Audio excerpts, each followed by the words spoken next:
If a company's processes are to be systematically improved with Six Sigma, then an appropriate program must be implemented.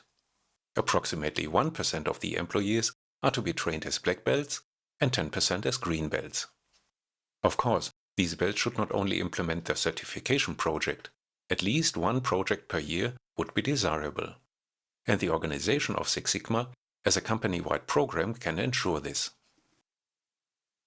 A study on Six Sigma programs in Germany has shown that the involvement of management through policy deployment and target agreements is an important success factor. Another success factor is the prospect of improved career opportunities for green and black belts. With successful programs, a green belt carries out an average of 1.6 projects per year, and the efficiency of implementation increases with experience. For less successful programs, each green belt only carries out a total of 1.2 projects during the lifespan of the Six Sigma program. If Six Sigma programs are terminated, then mostly after 5 to 6 years. One reason for this is a new management that wants to set new accents. Another reason is that no more suitable project topics are found. This is usually the case if the company focuses exclusively on strategically relevant improvement issues. However, successful programs are characterized by the fact that all relevant stakeholders are involved in identifying topics. One source for improvement topics is the management and its knowledge about target achievement, deviations in further key figures they are responsible for, and its observations about the effectiveness and efficiency of their processes. Another source are customers, their ratings and complaints, their purchases and cancellations. Employees have a direct view on the processes. They must clarify the inputs they receive, they experience the negative influences in the process, and they can directly detect deficient outputs. It is also possible to identify improvement issues by specific activities. They can result from filtering the suggestions of the suggestion system, and topics can often be found in value stream analysis workshops and also sometimes in 5S workshops.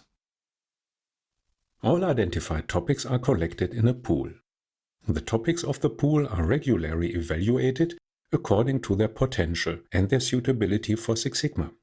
This evaluation is best performed by the members of a Six Sigma board, consisting of management representatives, process owners as potential project sponsors, and Six Sigma experts like Master Black Belts. I know a company where this selection process is transmitted live to the employees on the intranet to make these decisions of the Six Sigma board meeting transparent. If an employee's topic is selected there, he or she automatically becomes a green belt candidate. This is the reward for the employee who walks through the company with open eyes. After selection, Six Sigma experts define the selected topics as business cases for Six Sigma projects. These projects are then implemented by project teams consisting of a sponsor, a green or black belt, and experts from the process concerned. By this mechanism, the significant potentials of a company can be realized step by step, project by project. This mechanism must be developed and organized. In some companies, individual green or black belts try to convince their colleagues of Six Sigma, but such an initiative rarely infects the entire company. Only the management can lead a company-wide development and the necessary organization of an improvement program. In my experience, these steps are effective. First, identify important outputs of your company or a focus division. These outputs are intended for external customers and are called customer touchpoints in some companies. An evaluation of the strategic relevance of these products or services is later used as a criterion for project selection. Second, analyze data on quality, availability, and consumption, leading to the process costs. Next, predefine obvious deviations of the outputs from the requirements as problems. Next, identify the associated process, its key inputs, and the team members. Then predefine the obvious influences that trigger the problems. Now structure the upstream process up to the first relevant external input. Now create a cross-functional team consisting of Lean Six Sigma Green Belt candidates. 8. Structure the further important processes from the last output to the first relevant input. 9. Determine objectives for important outputs, the customer touchpoints. Then identify, evaluate and select improvement topics, assign teams and implement the projects. 11. Derive quality, availability and consumption performance indicators and target values for intermediate outputs along the process chain.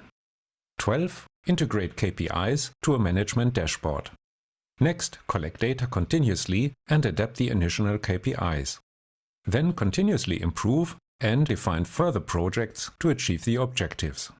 And finally, review project results and acknowledge achievements. These steps will lead to the development of an improvement program for operational excellence, organized along the core processes, evaluated by KPIs, with improvements triggered by deviations from requirements. However, you don't have to involve the entire organization right from the start. It is enough to find a suitable topic at the beginning and convince a responsible manager to approve and support your project in the role of a Six Sigma sponsor. That would be a good start, which we want to recommend and support in this Green Belt course. More on this in the next chapters.